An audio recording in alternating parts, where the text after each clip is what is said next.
So hey guys, I'm CW Brandi. I am here with Anthony Green from CIRCA SURVIVE. How are you today? Good, how are you? Very good, thank you. Now, before, just briefly, let's just get started. How did CIRCA SURVIVE come about? Well, we were all in other bands, and either the bands broke up or they were splintering, and Colin and I had been friends. He's like the second guitar player. He and I had been friends for years and always kind of like had a fantasy about being in a band together and played together here and there, just kind of jamming. And when we saw the opportunity to start CIRCA SURVIVE, we took it and invited our like closest friends to come and jam with us, and you know, it's sort of just snowballed from there. Like, describe what CIRCA SURVIVE. Like, what do you say? I think it's really hard to do, like you said. I know, yeah. I'm proud of the fact that it's really hard to do. Sometimes I'll say it's like psychedelic pop music, just because that's so open-ended, you know, and it leaves it really open for interpretation. Where do you get your inspiration, or how does the song process work for you guys? Well, we usually sit down with something, whether it's like a guitar riff or a vocal melody, and we build everything around that. But the process changes with every song. You know, that's why you probably hear it a little differently each time, or you know, each song kind of has a little different feel. We try to not to stick to one method. You know, you got to explore all the different ways. Right. I remember being in Colin's apartment once, and his coffee maker was like ticking. And it was ticking, and it was like making this really weird sound, and we took the ticking and like we were like trying to write a song to like the beat of the coffee maker. Yeah, it was like really late at night. Well, no, that's how it happens, I guess. That's really cool. So your newest album, describe how it compares to your past albums, or how is it different? We know I think as you grow, you know, whether you're an artist or no matter what you do, like it's gonna change, you know.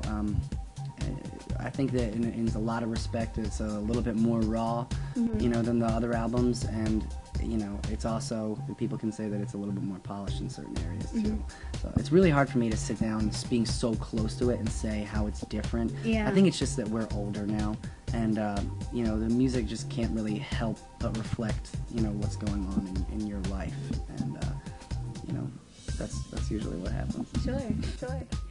So far, what has been your best experience? It's a hard question, but maybe something that sticks out, or someone that you've worked with, maybe?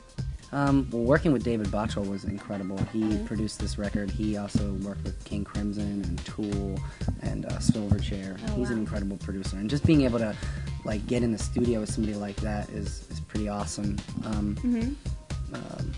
But this year, I had a son this year in October, and that like overshadows anything that's ever happened in my life. So that's all I can think about when you ask that question. Yeah. Oh, well, congratulations. That's wonderful.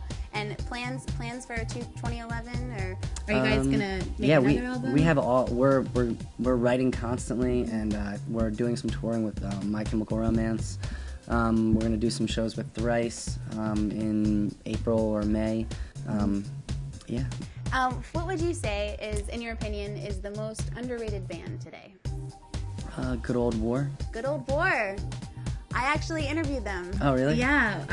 Last year. They're great. Actually, their interview was hilarious. They're some of my best friends, and we play together all the time. We just wrote a record that we're gonna put out this year, hopefully in the fall. But they played on my first solo record, and we just went down the shore. Like I guess I shouldn't say that. If you're not from the East Coast, or people aren't from the East Coast, I don't know what the hell you're talking about when you say the shore. No, it's all good. You can explain it. We went to the beach where I recorded my first album and just wrote like 13 songs in like 6 days. Wow. I grew up with them. I went to high school. Wow. And all that stuff.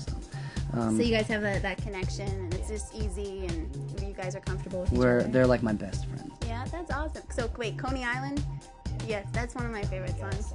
That is one of my favorite. Their new album's so good. Really? Yeah. Oh my god, I love it. And I feel like it should have. I feel like when the album came out, I thought, all right, this band is gonna be. These guys are gonna be like gigantic stars, and I'm gonna have to like, you know, I'm gonna have to like email them and be like, oh, remember me? But it's just a matter of time before that happens for them, because they're so good. Yeah, that's awesome. That's very cool. So another hard question for you. I'm sorry to do this to you. That's all right. But is there a lyric either from one of your songs or someone else's that maybe best describes you, or just kind of, you just, oh, like, wow, like that's awesome?